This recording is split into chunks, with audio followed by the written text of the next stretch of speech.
Hello peeps, Scully here, and today we'll start a new series about my life. Since 2013 I've been doing this thing called Photo a Day, 365-day project really, that's how it started. And literally it is taking a picture a day. Now I know it might sound like the most normal thing for most people, but here the thing is, the trickiest part to do is actually to look at your pictures once you've taken them and then sort them out. Because what happens a lot is that many people just take pictures and, well, they don't really sort them appropriately. They would just put 15,000 pictures in one day and then zero the next because they think they look stupid or for whatever reason. Anywho, so in 2000, I think it actually started earlier, but I really started organizing things in 2013. I think so far in the last 3.5 years, I've probably only missed 1 or 2 days. And usually I remember the day afterwards and I just write a little note saying this picture I took it on the next day, but it is for the previous day, showing that I actually remembered.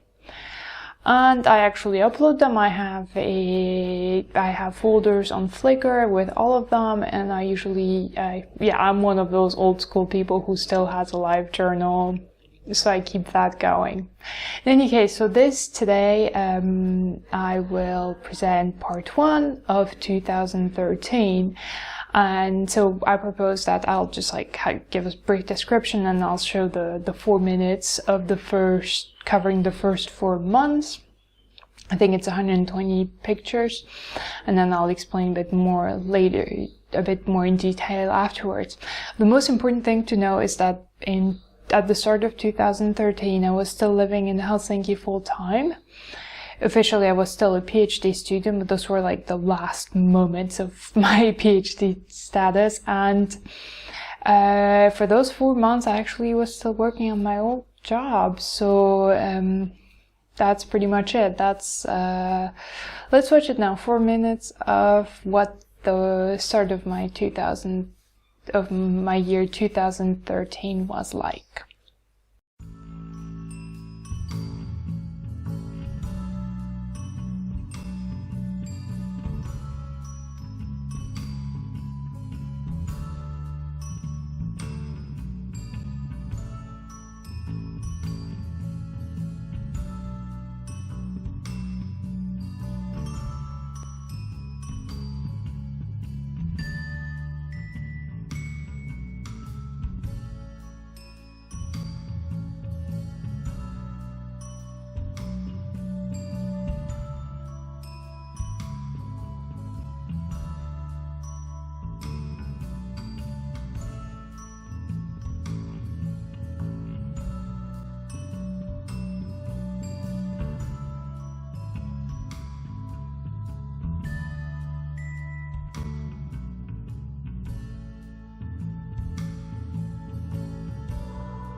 Okay, well, 4 minutes, and now we have. Not only do we have bells outside, but I don't think they're loud enough to hear right now, because I think it's probably some church really far away.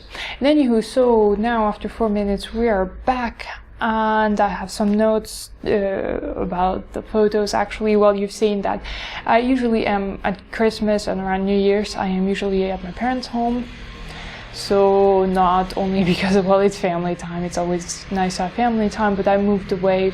The moment I basically moved away, I moved first only 60 kilometers away, but then almost the next year I moved to a whole other country. So it's always nice at least once a year to come back home and just, enjoy life as it is. And I actually do love Marseille a lot. My dream is to find a good job there, and like come back full time and buy a flat and get a dog and live in Marseille. I actually have a list of things I want to have in my future flat.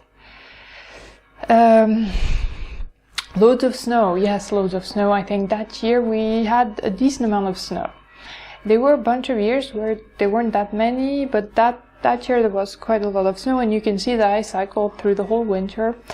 That's pretty much, it took me 5 years to work up the courage, but in the end I did it. I cycled through the whole thing. Alright, yes, final phase of my PhD. Actually, there was a picture of so I defended my thesis in February 2013, I think. I had submitted it the year before.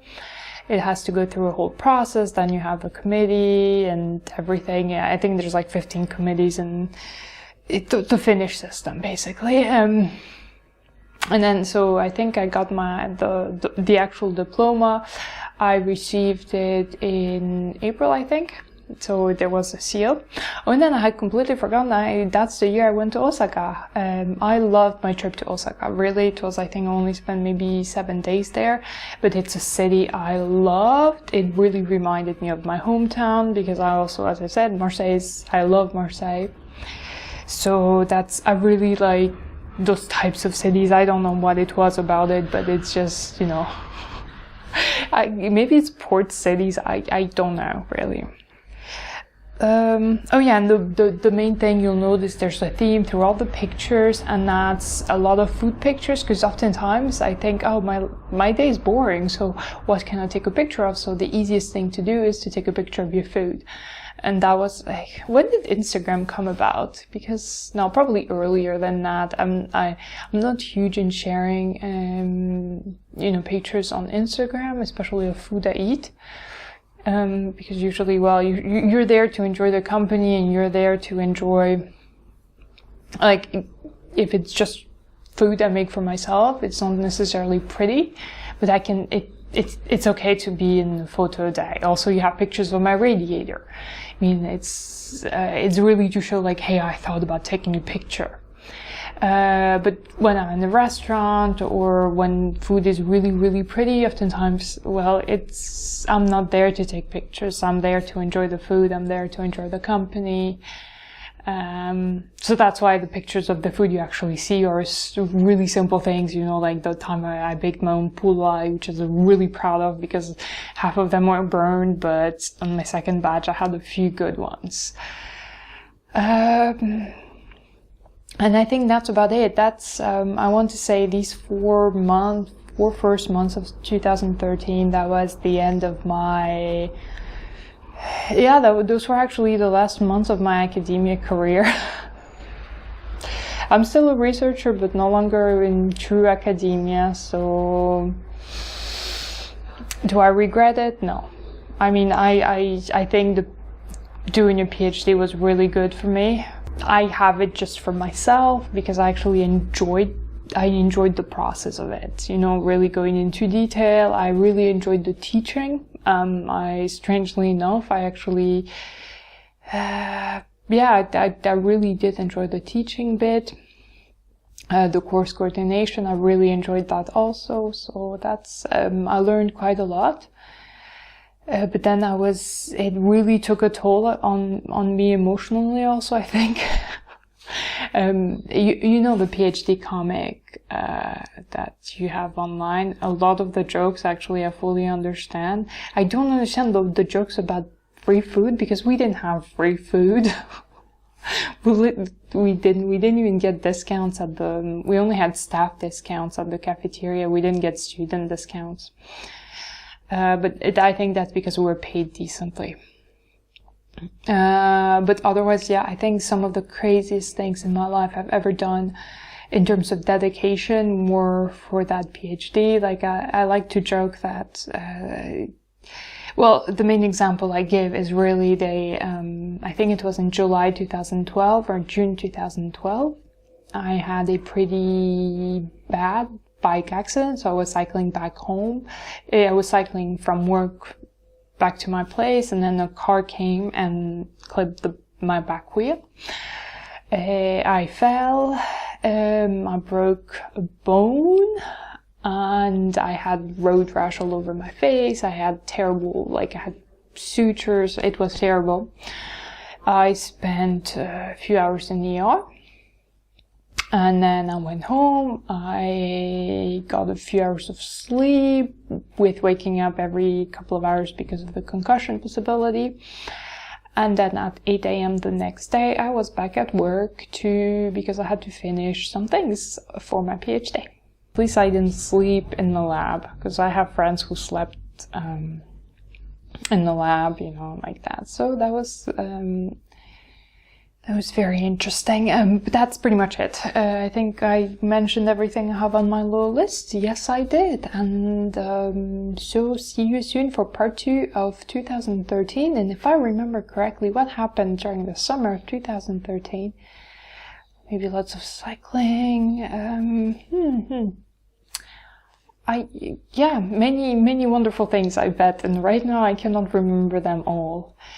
In any case, see you then. Bye bye.